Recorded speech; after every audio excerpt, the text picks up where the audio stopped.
Tomorrow is Tuesday. There is a primary in the state of Massachusetts. Just an update. The Democratic Party, or I should say the student Democratic organizations that had banded together to write a letter to Alex Morse, who is running against Richie Neal in Massachusetts. I can't remember what district it is now. First. Is it the first? Yep. I guess they started from the west and went east.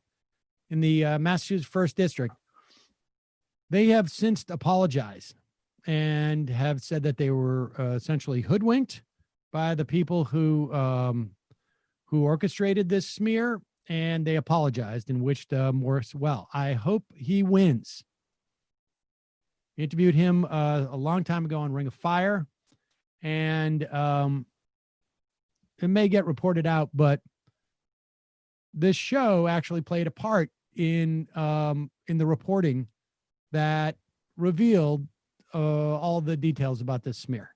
Maybe we'll talk about that in a day or two. I don't want to scoop anybody, but although it's us. But here is Nancy Pelosi saying one of the most disingenuous things in the world. Look, I have a problem with Richie Neal because he sits on the Ways and Means Committee and is the recipient of the most amount of corporate PACs, not just in the Democratic caucus, in the entire Congress. Oof. The entire Congress.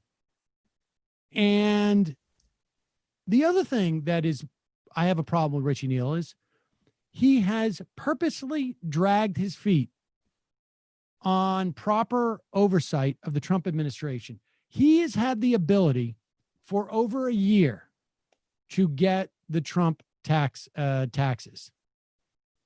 And why is this important? Because, well, we know that Letitia James is already starting to bring civil charges against Trump Inc.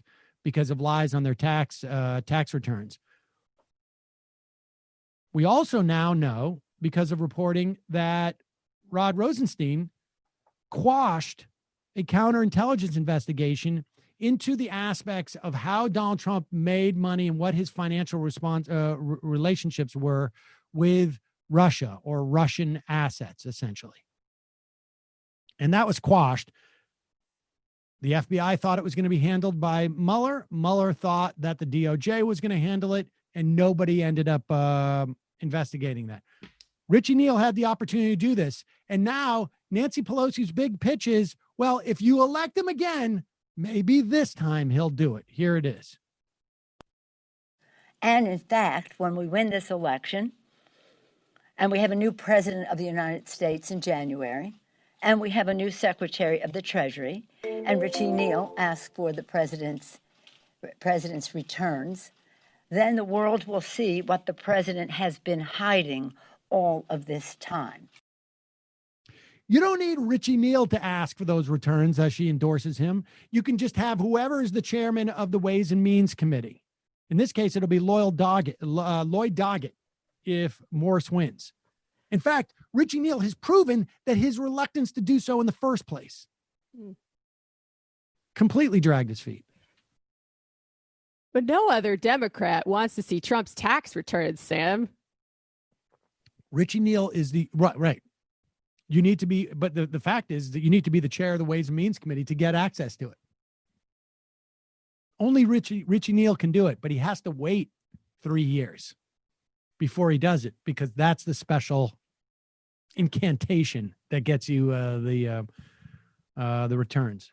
Really just disingenuous. Whatever happened to Pelosi promising if they took back the House that it'd be one of the first things they do? Yeah, exactly. Pelosi, this is on the Hill. Yeah, Trump tax returns, one of the first things we do if Dems win House. That was October 11th, 2018. Well, she said one of. Okay. She said one of. So they're still getting to it. It may take 3 years. That was the fine print. You didn't see anything beyond that. It may fine print. Well, she goes on to say, this is from an interview with the San Francisco Chronicle editorial board. It's one of the first things we do in the lower chamber. Quote, "That's the easiest thing in the world. That's nothing," she said. She was right about that. It was the easiest thing in the world, and they still managed not to do it.